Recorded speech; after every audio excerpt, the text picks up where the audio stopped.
Hey folks, Kilt-Man here, Kilt-Man, at your mountain scaling service, mountain rescue. Killing terrorists is a little sideline of mine as well. But if you need me, give me a shout. Hey folks,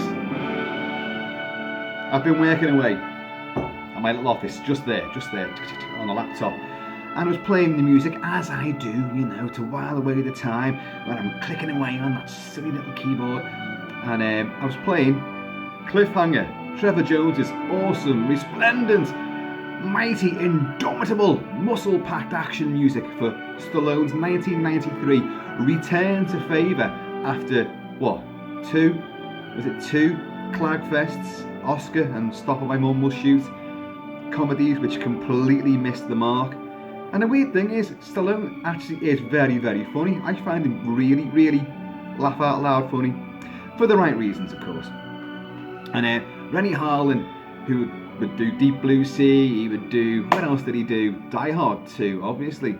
And to helm this Die Hard on a mountain, because that's what it ends up being. And I think it's fantastic. I was playing the music. I've not seen the film for quite a while, although I've seen it a million times over the years. I just thought, whoa, I've got to talk a bit about this, haven't I? Weirdly, I should actually just watch the film tonight and then review it in full tomorrow. But no, I do things arse about face. Ask the missus about that. Anyway guys, are you all doing well? I hope you are. I'm still doing this work from home thing and I don't want it to end. Because it lets me sit up and do things like this. So yeah. Stallone plays Gabe Walker, this rock jock, mountain man, a man mountain and a mountain man, all rolled into one sizable, formidable package. And after a trauma, which you're going to hear the music to right now, which opens the film so brilliantly, his mate, played by Michael Rooker, Hal, and his girlfriend have gone up to Devil's Peak or whatever, and Hal has done his little leg in, hasn't he?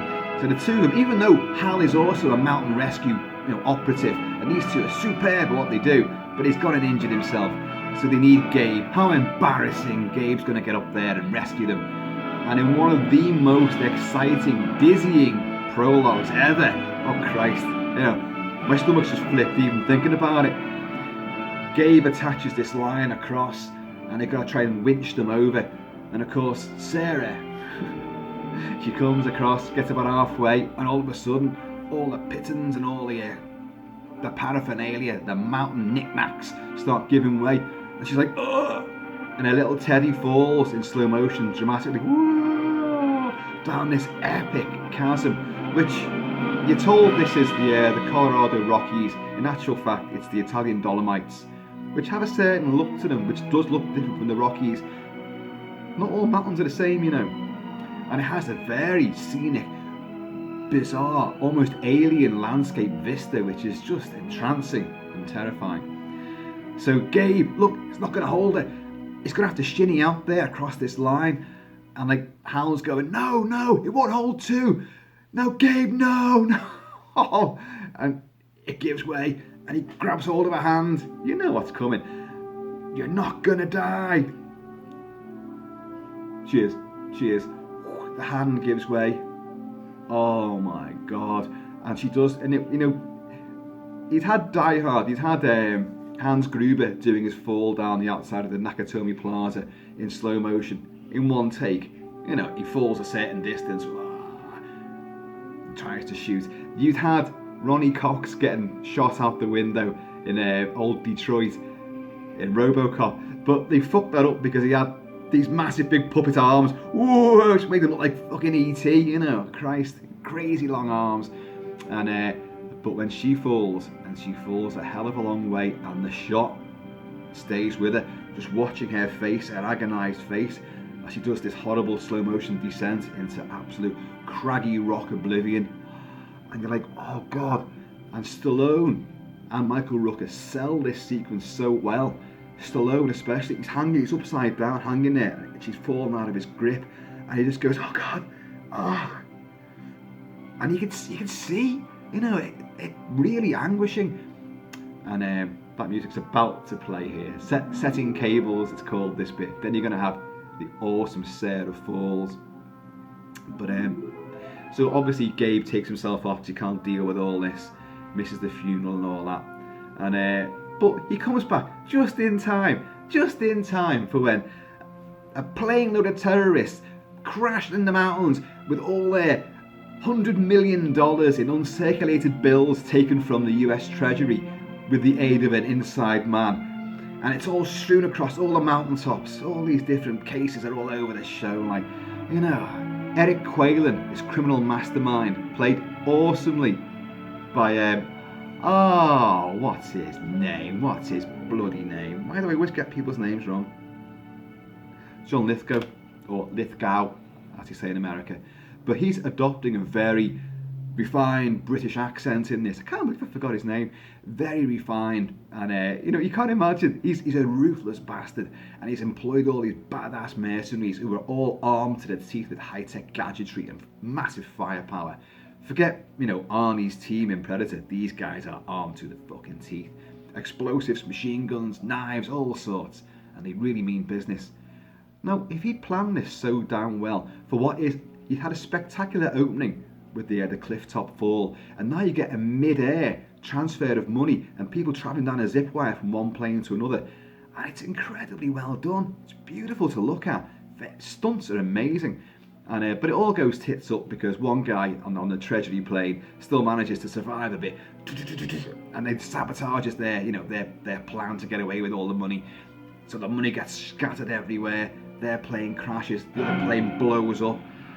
So you can imagine Eric Quaylen, John Lithgow's like, I just wanted one job to run smoothly. One job. I get the best people in the business. Look what happens.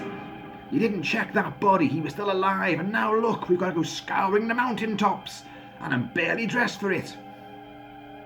But so they enlist the help of mountain rescue, because who's going to know the mountains around here?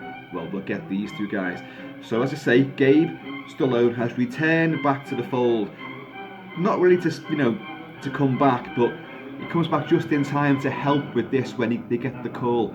He goes up to see Hal, who's on the mountains, to say sorry about what happened to your girlfriend, But the thing is, it's not his fault. It's just a tragedy. But he knows that Hal resents him because he went out on that wire when it shouldn't hold to. But what else could he do? Anyway, Sarah's about to take the plunge here in this bit. So these two get enlisted to go and help because they think it's just a crashed plane with a handful of survivors who are all going into shock and all this. So they get up there. What are your names? Tucker and Walker. And I love this. John Lithgow goes, well, Tucker and Walker. You boy, fetch. You stay here. So using trackers, they know how to find where these packages of money, these big, massive, indestructible suitcases full of, this dosh. And you've got these tracker things. The Travers, Rex Lynn, the great Rex Lynn, playing Travers, who's the inside man. Don't use my name over the airwaves, goddammit!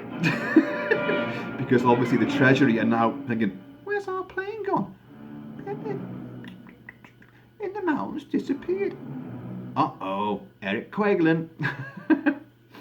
So they send out, they keep Michael Rooker as a little slave, keep him as, look, it's insurance, and they send, Stallone up this fucking cliff face to get the first, case of money. And it's frozen, for God's sake. It's just thick with ice and stalactites and all that, and they take his jacket off, and he's just in a t-shirt. Turns his cap on the other way around, like Lincoln Hawk from Over the Top. The less said about the better. And up he goes, you fetch, you stay. And then once he gets it, he's tethered as well, so he's trying to cut through this line. But of course, those lines are fucking pretty much indestructible as well. So with his ice pick, he's trying to cut through this, and they're firing up grenades. In an avalanche, he chucks the first case of money down, and that takes out a couple of their guys as well. So their team's getting depleted. And of course, what happens then is a huge cat and mouse game in the mountains. You're going to encounter bats, you're going to encounter fist fights in caves, frozen ice houses, people floating under the ice flow of a frozen river, shooting up through it, literally leaping from mountain to mountain in that epic human fly moment where Stallone's Gabe will go across a huge chasm. And it's like watching Roadrunner, where Roadrunner will come flying out over the top of a cliff, and he'll be running, and then he'll suddenly realise and go, shit, whoosh! Only then will he fall down when he's realised. Stallone makes this massive leap, and there's a point at which, and it looks great, but the point at which you know the human body can't move any further than that. Even under its own momentum and velocity, it's now gravity's going to go, you're coming down. And he reaches that point, and then he goes across it. It's like a middle point where they've added in, like, and he lands on the other side. And of course, he's got his girlfriend up there. Or, well, it was his girlfriend, but then he did a runner, didn't he, after all the tragedy. But are they going to get back together? And she's a rock jock too. And it's Janine Turner, and she's great. She looks like a little, a mountain peak pixie, a little elfin hairdo and all that. I've always had the hots for her. I like that girl. But of course, she'll be tagging along as insurance as well, because when they realise things are, no one's answering our calls, what's going on up there? Send another helicopter up, and another guy, which of course is old Papa Walton from the Waltons. And he's lovely. Oh, Frank, you know, he sees the good in everybody, doesn't understand that these are terrorists up there, like, and he's still trying to help everybody, including these two airhead fucking space cadets. You know, cheesehead. What? Cheesehead. Who are like smoking dope, and like they're just wild cats up in the mountains, snowboarding and skiing and like leaping off stuff, you know, bungee jumping, free falling, base jumping, whatever you call it. Whatever it is, they'll do it. Until the terrorists catch them and shoot them all to bits. And they kill Frank as well, and they'll capture Janine Turner, Jesse, they'll capture her, hold her as insurance. But all throughout this, poor Hal, Michael Rooker, oh God, he gets beaten, abused, spat at, kicked, you know, tethered up, you know, and he witnesses other people dying, all the people he cares about. Again, he's lost his fucking girlfriend, he's lost his best friend, the two of them don't really get along, and like, everyone he knows and cares about is going to get offed on the mountaintops in front of his very eyes, and he can't help them. And it's just, and then you think to yourself, Michael Rooker, yeah, you played Henry in Henry, Portrait of a Serial Killer, and you were a nasty piece of work in that, so maybe you deserve all that you're getting from this. And of course then he would go on into Walking Dead, and he'd be, was it Merv? I can't remember what his name was now, and he was a sadistic swine in that too. So he didn't learn nothing, did he really? But he doesn't have to get the crap kicked out of him. When I saw this film at the Flicks when it first came out, I was really psyched up for it. Really, oh God, I thought Stallone looked amazing in it. He didn't have, you know, get into good shape, doing a lot of great stunts too. Definitely hanging off some precarious edges by his fingertips, one arm, looking great, you know, looking phenomenal. All the rumours at the time were like, oh, in between takes he's working out with dumbbells and all that, trying to keep pumped up, trying to keep fucking warm, trying to keep warm. They couldn't eat half the time because the food was frozen up there.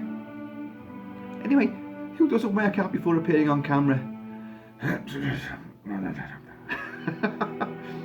He looks amazing. But yeah, Michael Rooker gets battered good style. And on the bad guys team, you've got Craig Fairbrass. Craig Fairbrass, for those who don't know, wasn't he in EastEnders for a while? I don't watch EastEnders. I'm a Corrie and Emmerdale Farm kind of guy. But yeah, I'm sure he was in EastEnders. And he's a big guy. He was a bit of a bodybuilder, got in shape and all that. Dark hair, good looking, but he had a mean look to him. They tried in the 80s to try, was it the 80s, maybe early 90s, maybe around this time in fact, to try and give him some heroic action roles in movies, but it didn't work because he doesn't look, he looks too nasty. He looks like a bad guy, so you can't root for him. And he's the Cockney. You've got John Lithgow doing a refined British accent, you know. Crystal, you'll make someone a wonderful wife one day. You want to see me bake a cake? And this is Crystal, who's another pilot they've got, but she's a badass female mercenary using, you know, switchblades and all that stuff to put Semtex and put the detonators in and all this kind of stuff. But Craig Fairbrass, who's Delmar, who's this Cockney, and in the final bit, he's the one who's been taunting poor Hal for most of the time, give any excuse to just blow his head off, like, and like, right, I guess we don't need you anymore, Tucker, tell them off, sort him out, make it quiet. So he starts beating the crap out of poor Hal on a mountaintop, but he's using Hal as a football, and he's going, yeah, the striker winds up, he goes in for the shot, and he's kicking the shit out of Hal, who's going slowly towards the edge of a mountaintop, like, and then just at the last minute, he's hanging on like that, and like Delmar's there with his face, because that's why he can't play a good guy, because he can't smile. He's just like this evil sneer, and his eyes shut completely over.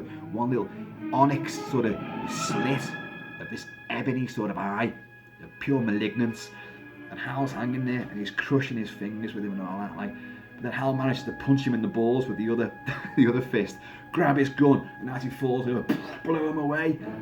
And like as this body hurtles off in the distance, all the other terrorists are there, and they're going like, I said, keep it quiet, because they think it's Hal that's gone over the edge. So Hal and Gabe and Jesse will all kind of team up, and they'll fight back and take down the numbers of all these terrorists. All to Trevor Jones's absolutely exhilarating, pulse-pounding, big epic canvas score. Rennie Harlan wanted wall-to-wall music, and you get that.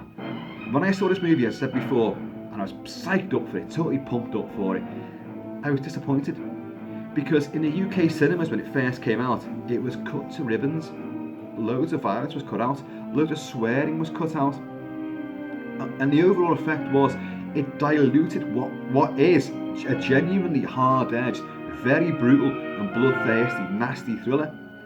So it took all the edge out of it. So I thought, you could tell things were missing, because these guys are so bad, but they weren't doing anything that bad, or nothing ever did look that nasty.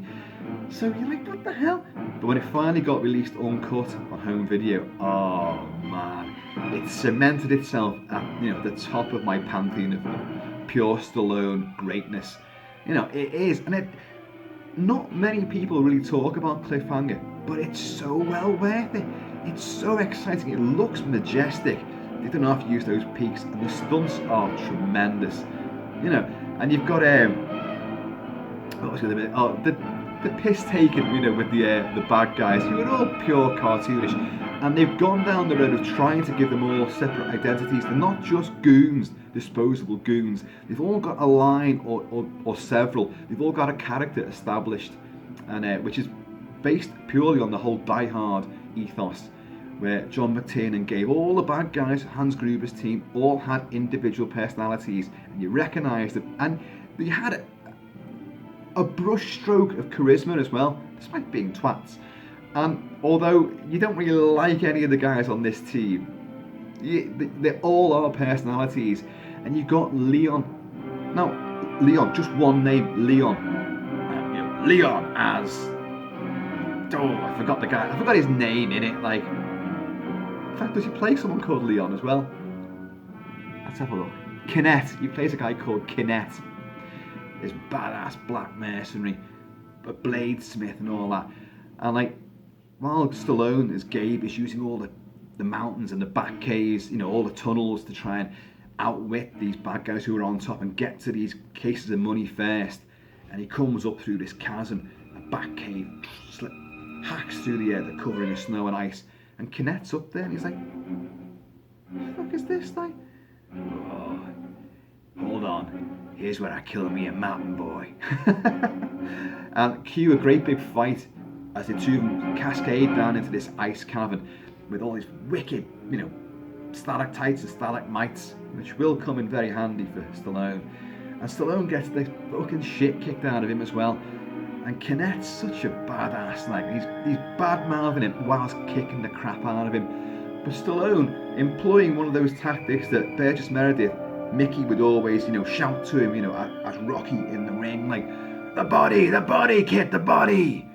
So Stallone manages to get a few body blows in and then get him by the balls and by the throat and hoist him And in one great moment, finally this tough guy, badass mercenary, looks up and sees this fucking spike of rock and goes, oh, that's Stallone. Stallone goes, because he always goes, and skewers him.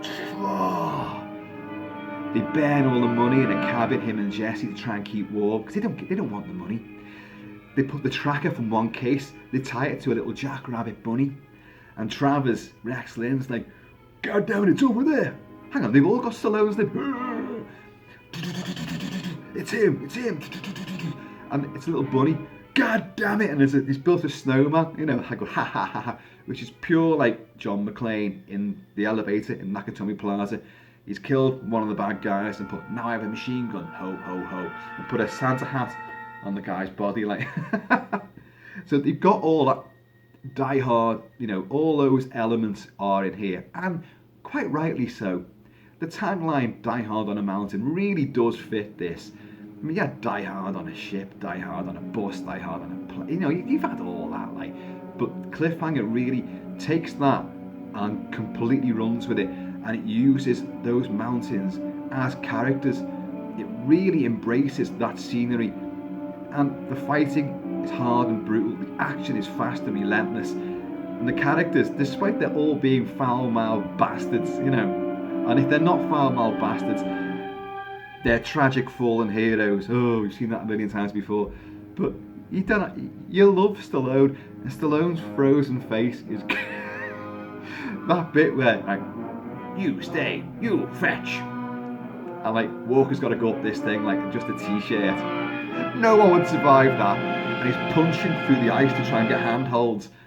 And he crawls over this sort of this cliff edge, this shelf of rock, frozen rock, and he comes over, he's like, he's completely frozen. It looks great, honest to God.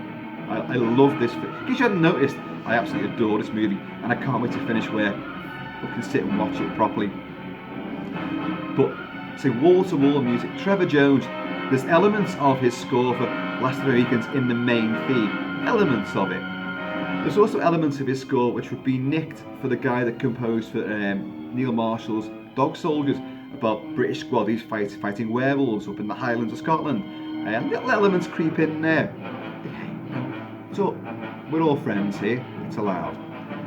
Listen, it's so exciting. I'm going to get on to where's this one now? Quaylen's time bomb. They know roughly where Stallone and Jesse are on this little mountain bit, and they get across a rope bridge to another one on the other side, and of course they're going to blow this. Jesse, you're going to move now! So they come out another entrance, and they've got to try and swing around before these explosives go off, and they're running on a vertical, you know, cliff face, and they're running to try and get momentum and swing on this rope to make this leap across. It's awesome. And then the run across the rope bridge, when it gives way, Stallone has to make the leap of faith. It is amazing.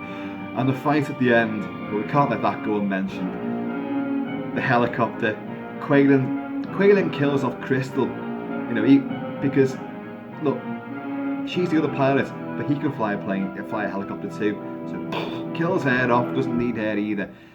Cue the big fight between him and Stallone at the end. John Lithgow fighting Stallone? How could that happen? Really? Well, Stallone is injured, he's got hypothermia. They're on the outside of the helicopter crashes down the side, it gets stuck on this old iron ladder. Because you always have iron ladders just sticking off the tops of mountains, don't you? You do here. And they fall down now, they land on this, the upturned, you know, the floor of the helicopter, but it's upside down now, and they're fighting, and they're swinging each other's legs from under them, kicking the legs, because the two keep spinning around, like they're dancing on ice, you know, on the top of this helicopter. And then finally, Quaylen gets in there, and Stallone makes the leap onto the ladder, and you just see like, Quaylen's face as the helicopter plummets towards, well, kaboomy on the bottom of this fucking mountain. He just goes How could you not love the arse of this movie? It is just complete exhilarating kill rampage joy. It's testosterone to the nth degree. Yes, in later years you'd have Tom Cruise doing Mission Impossible and doing a lot of his own stunts, leaping from mountaintop to mountain, you know, and they are awesome, without a doubt. Stallone did it first. Stallone was there with Cliffhanger, and it's the perfect title as well, harking back to the old 30s serials with Cliffhanger ending. How are they going to get out of that trap? How are they going to survive? And literally every 10 minutes or so in this movie, you've got a cliffhanger set piece. It's just, listen to this. This is the time bomb. And they're trying to run this mountain together. And of course, you've got to have, you know, the payoff moment. Stallone couldn't keep hold of Sarah at the start. You're not gonna fall. You're not gonna die. Oh God, she did.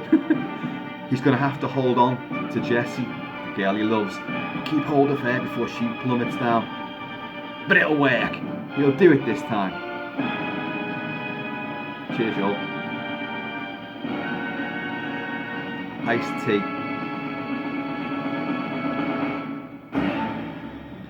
Cliffhanger. God, I want to watch it now. And the thing is, when I do, I'm going to come back and go, oh, I meant to mention this, I should have mentioned that. Oh, Jesus. But no, it's worth it for everything. The music, the action, the stunts, Stallone's frozen face, the tricks, the cat and mouse game, the pantomime evil villainy of Quaglin. Oh, tuck it on, Walker. You, stay, you, fetch. It's just sheer brilliance. You get some night vision assault as well, and Stallone puts a flare in the guy's face, hells them off.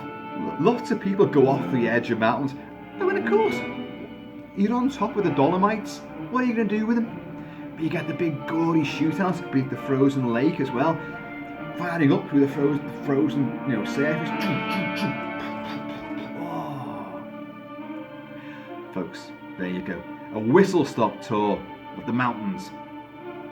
I was your guide. All that would improve that film is a kilt. The Kilt-Man on the team. Yeah. Look out below! Just don't look up! Folks, you all take it easy. Be happy, be healthy, be safe out there. Watch out for terrorists with really, really OTT, refined British accents. And I'm going to see you all later.